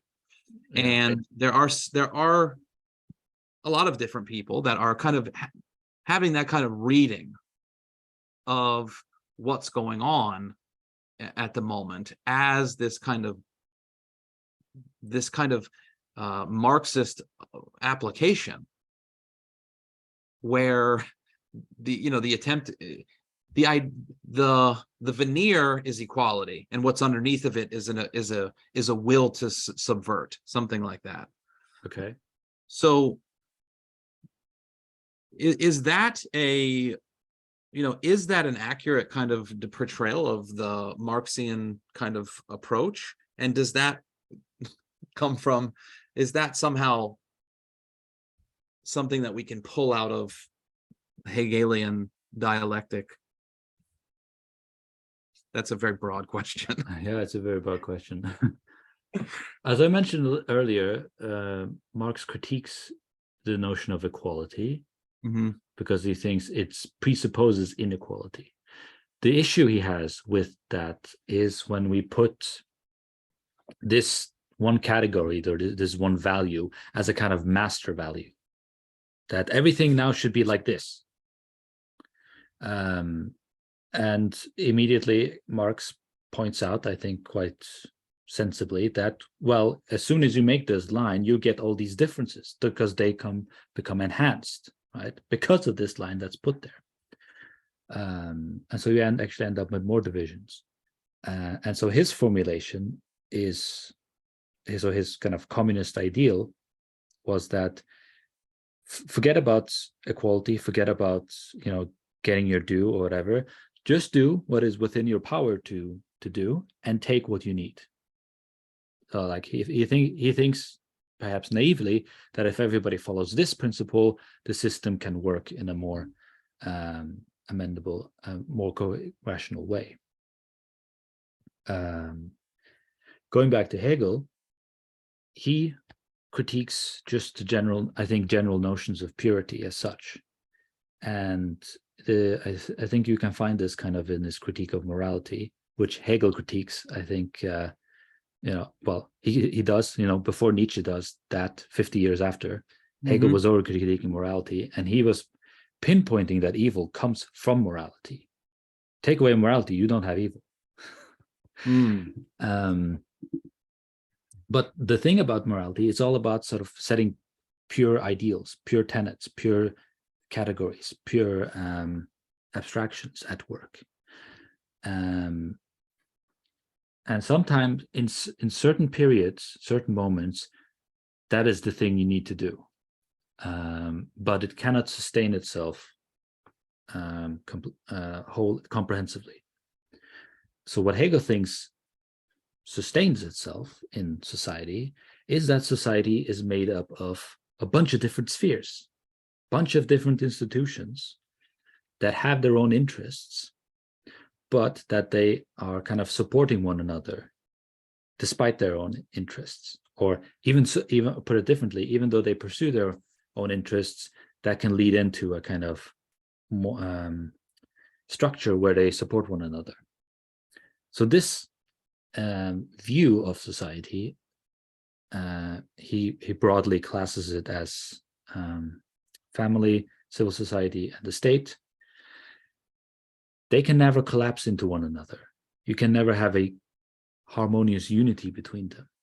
They will always be in tension with one another because their interests sets them apart.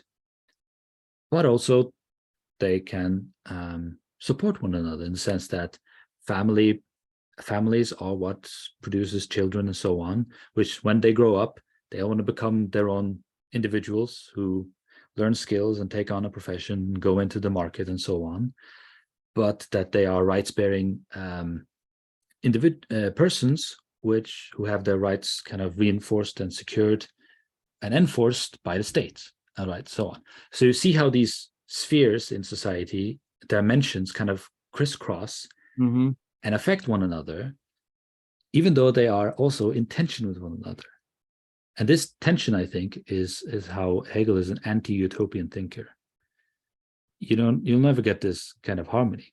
However, we can tweak it. We can learn from how things work and see, well, maybe that idea, that institution wasn't so good.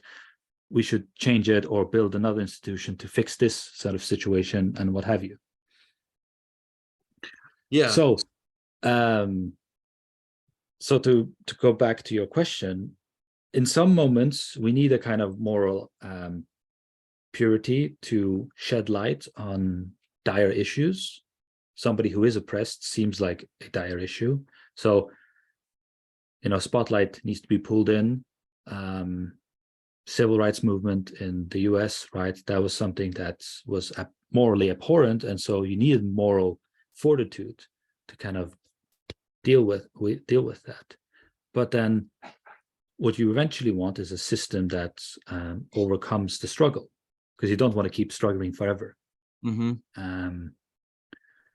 And that is where you have these different spheres and institutions coming into play, and they can be as obvious as customs, right? The way habits we form with one another, how we speak to one another and so on, all the way to more technical things like legal code and lawyers and so on, right?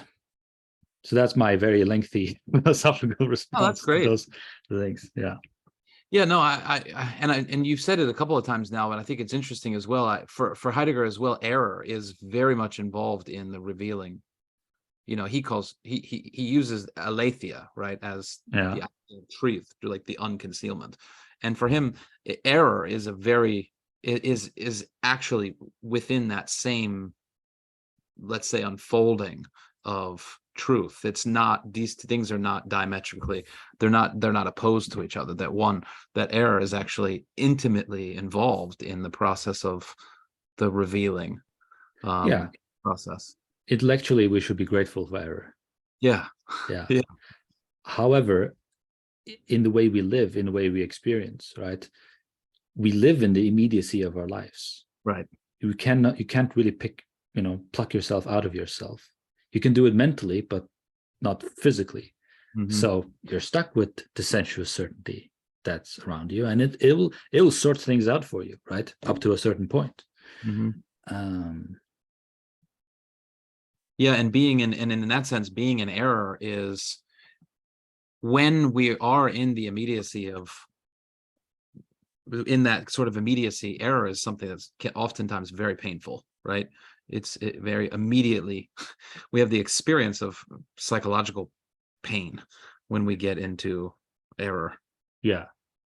So the job should be to make a better immediacy, make it so your givenness is of a better quality, higher delight, higher rationality, more epiphanies, and what have you, right? you shouldn't try to get away from immediacy or certainties. Mhm. So this is something that I kind of thought about when you were talking about the phenomenological approach. It's all well and good to to become conscious of certain things that you do, but you can't always be self-conscious and be in a mode of evaluation every time you do something.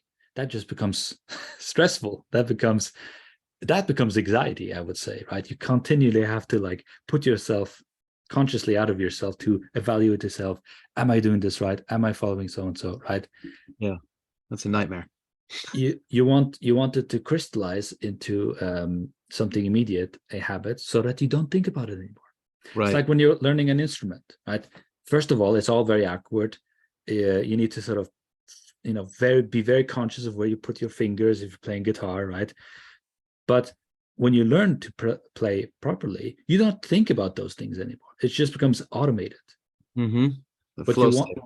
yeah, but you want that automated thing to be in a good functional system that then supports the higher order system that you're now in thinking about, which is where I'm going to take this tune, right? Or this. You can improv. Yeah, you can just jam with people. Yeah, jam out. Yeah. Yeah. Oh, that's a beautiful way of putting it. All right, so just and we can end on this, but I wanted to kind of bring it back and just ask you one more thing. So because you mentioned about Nietzsche as well, right? So how is it that Nietzsche was also talking about the master-slave dialectic? And I don't know, I actually, full disclosure, I do not know the difference between Nietzsche's understanding of the master-slave dialectic. I don't know if he called it that, but and in Hegel, the master-slave dialectic. And yeah, you said for Hegel, morality is actually what causes, or not, maybe causes the wrong word, but because of morality, evil is possible. And Nietzsche has this idea of going beyond good and evil, right? So yeah. How is that possible that 50 years apart, you have these two, giant figures that are thinking independently, as far as I know? But this idea of master-slave dialectic, I feel like sometimes that is thought of in the wrong way. Thought of in the wrong way by whom? Like, well, people in general, or like philosophers, scholars, or commentators? Well, right now I'm thinking specifically about the application of it now politically, where it's like, I see. Okay. The idea is that we elevate if you have a certain kind of person that's oppressed, the goal, whether it's said or not, is to take those that are in power, get them out of power, and somehow subvert it. And that is somehow like the way that the master-slave dialectic works, is that one then takes over. Okay, yeah. So to go with Hegel and Nietzsche first, Hegel and Nietzsche thought very differently about those terms. So Nietzsche thought of slave and master in terms of morality, because you have a herd morality, herd mentality, and you have the master, who's kind of like some individual thinking for themselves. They're not thinking or following whatever is the what's going on in the herd, and that there is a kind of nobleness to the master because of this, right? A kind of nobility. So Nietzsche is charging those terms morally. When Hegel discusses master and slave in what's called the master-slave dialectic, they are not morally charged in Hegel. He does not pass a judgment or evaluation of good and bad on either side. Mm-hmm. They are more like particular shapes of being conscious. You can have a slave consciousness or a master consciousness. And what he shows in that dialectic is that on the surface, the master looks like to be on top and the slave looks to be on the bottom. But really, when you look closer, Hegel argues, the master is the slave because they are dependent on the slave. Whereas the slave is the real master here, because they are the one who are educating themselves through educating their desire and their ability to work for the master.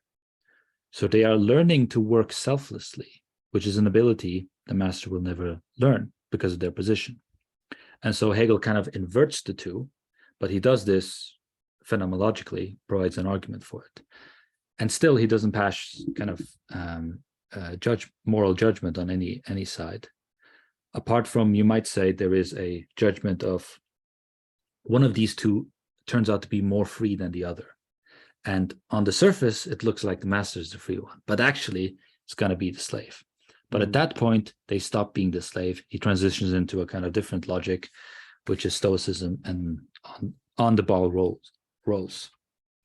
And then Hegel has his own stuff about morality, which he deals with differently than Nietzsche.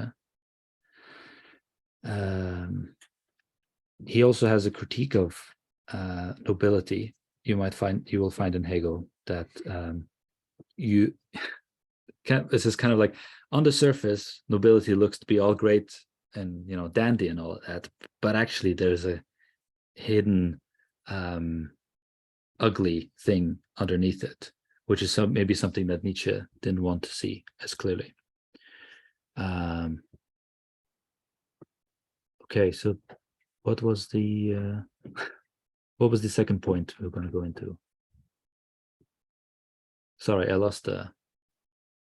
Well, that was the difference between the master and slave morality. For Nietzsche and Hegel, yeah. Oh, yes, yes. And then vis-a-vis contemporary political discussions or debates, right? From Nietzsche's standpoint, he will probably say that, yes, you can talk of these things in the current political, you might say, infrastructure, but Hegel would deny that. Our issues are not of master and slavery, really. They are not. So to employ that dialectic to understand our predicament is he would think of as incorrect, because we are already living in a situation that is what he calls we're living in a state. And a state is already kind of a certain embodiment of freedom, because it comes with laws and etc. So on. The thing about the master-slave dialectic is that it is a lawless situation. There is no law there whatsoever. So really, Hegel is giving us here a story of how self-consciousness behaves in a lawless society, or in a no society whatsoever, just pursuing its own desire, pursuing what it knows. Right? And that's why also Hegel doesn't pass any sort of moral judgment on it, because it couldn't know any better in this case, because there is no society. Right. We do live in a society. So our guides should be far away from that situation and look into what Hegel then later wrote, which was the philosophy of right, where he talks about the family, civil society, the various institutions, and how they hang together. So whatever issues we have, that I think would be a much better guide for us, because we are already living in a state situation in a society. So we shouldn't pretend we're not living in such a situation. Right? Yeah, we have there's a lot of freedom going on. Okay. Yes, and so let me end with this, right? Yeah. So the conflict we have, according to Hegel, is not between freedom and unfreedom. It is between two kinds of freedom, collisions within freedom itself. And so it means that whatever position, whatever issues are going on, there's going to be something that's right on each side, something that's probably wrong with both sides. This is putting it very crudely, because that just suggests that, oh no, there's just a harmonious endpoint to all of these things, but no. But that's kind of where the struggle comes in, right? So you this kind of struggle is always going on, and in the interplay of these kind of different these different structures, or if you will, that it gives rise to something else, Yeah. and then that process just kind of keeps continuing on, right? Is that the human, that's the Yes. human history unfolding? So I think what unfolds history is the shape that emerges that can contain these new struggles and these new tensions. The same way a guitar contains the tension of the string to make music. Why does he uses shape a lot, right? There's different shapes of consciousness. Hegel, yes. In the phenomenology of spirit, he does so, but that Yeah. goes away later in the philosophy.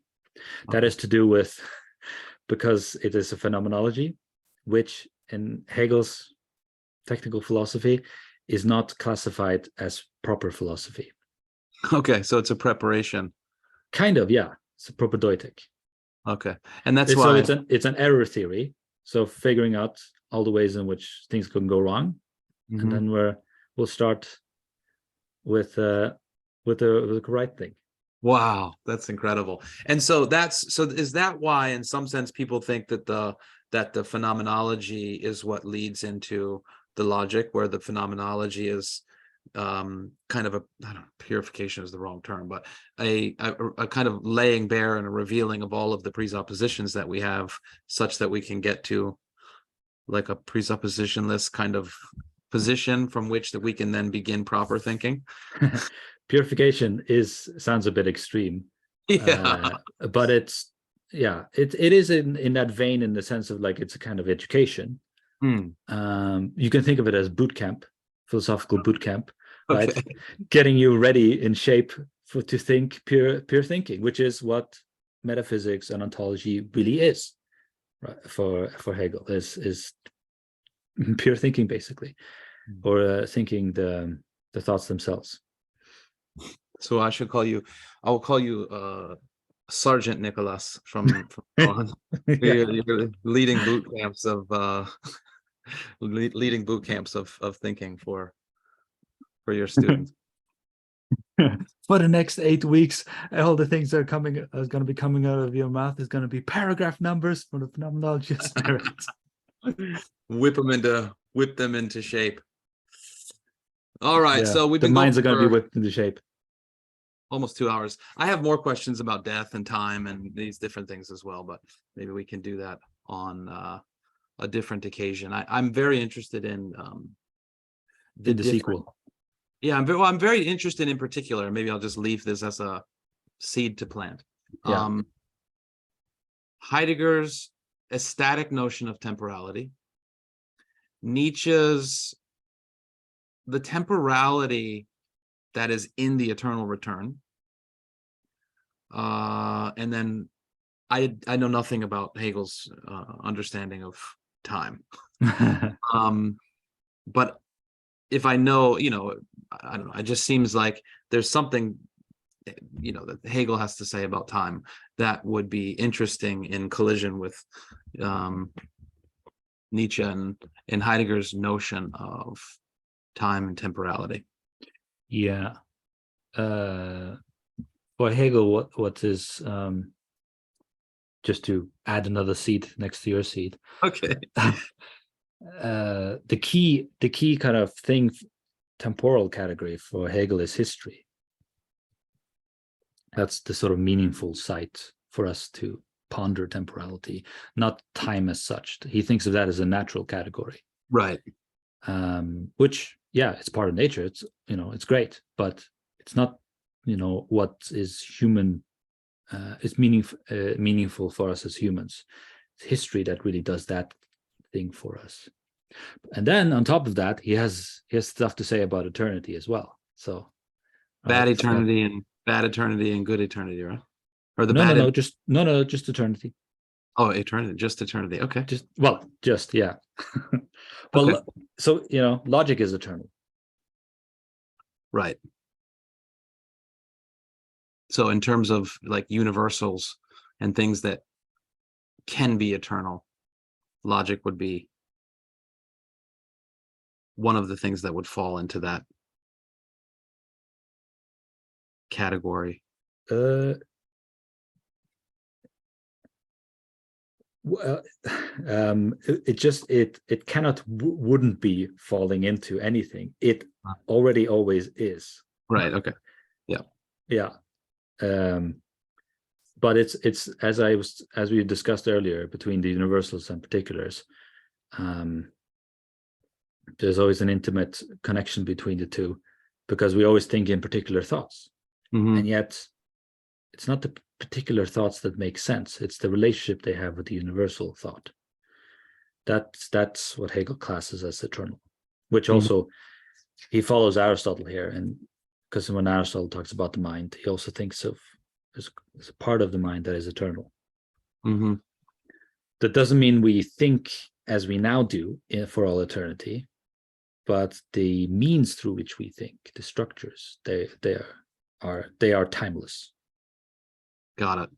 Yeah, I've been inspired many times by hearing John Vervaeke talk about Platonic forms, and not as some like thing that are in another realm, but that it's just that which particulars participate in, and that it, thought of in that sense. It's not this reification of, and what Heidegger would call an ontotheology, which locates it in some sort of different realm.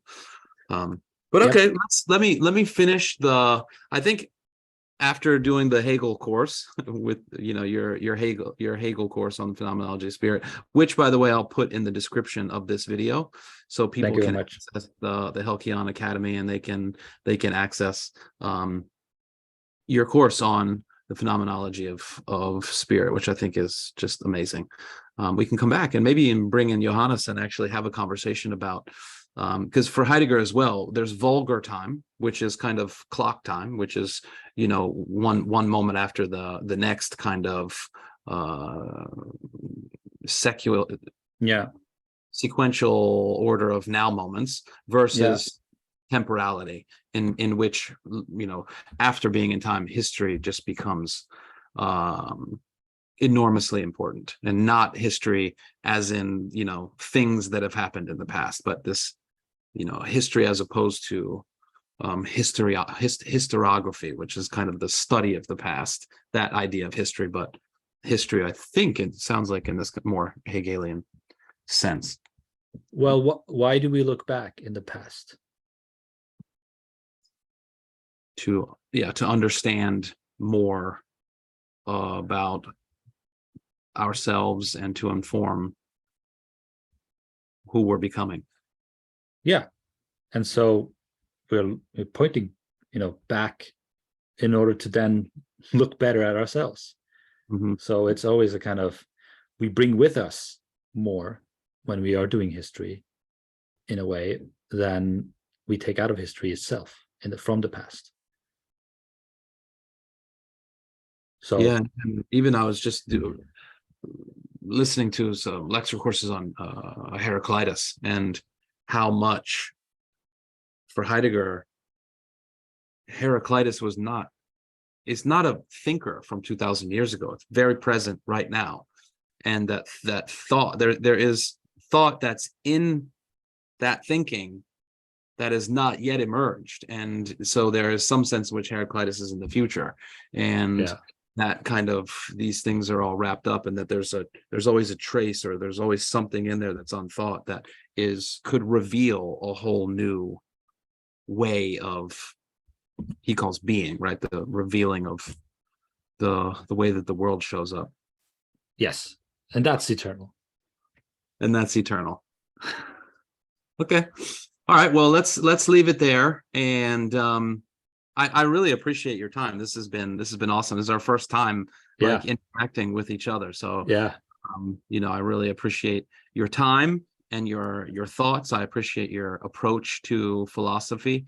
And this is a great conversation. And everybody go check out Filip's work on Hegel and Halkyon, and anything else that you want to share in terms of like where people can find you on social media or books you've written or anything like that.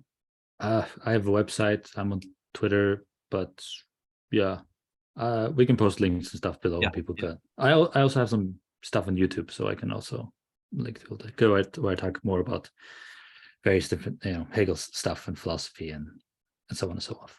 Right. Awesome. Yeah. Thanks so much, Nathan, for letting me, for inviting me and giving me this opportunity to spill my beans, as it were. I think, and I hope you out there also enjoyed this and found this delightful, and that we both maybe ignited some sparks there. Igniting some sparks. Okay, thank you, my friend, and we'll do it again. Yeah, absolutely. Cheers. Cheers.